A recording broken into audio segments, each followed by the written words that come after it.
Hi friends, బాగున్నారా? ఈరోజు గుంట పునుగులు చేయడం ఎలాగో చూపిస్తాను, ఒకసారి చూసేయండి. దీంట్లో కొంచెం మైదా, పెద్ద ఉల్లిపాయ, పచ్చిమిర్చి, జీలకర్ర, కూడా ఉప్పు,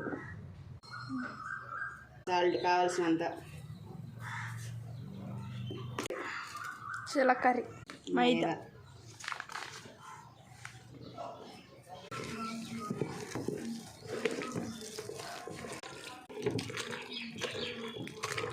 కలపటం అయిపోయింది. ఒక 5 నిమిషాలు నాననివ్వాలి, తర్వాత చూద్దాం.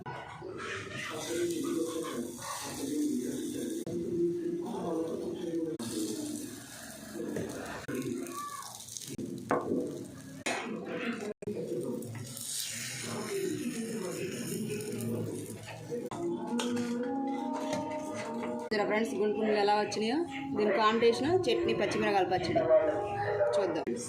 నచ్చితే లైక్ చేయండి, షేర్ చేయండి, సబ్స్క్రైబ్ చేయండి.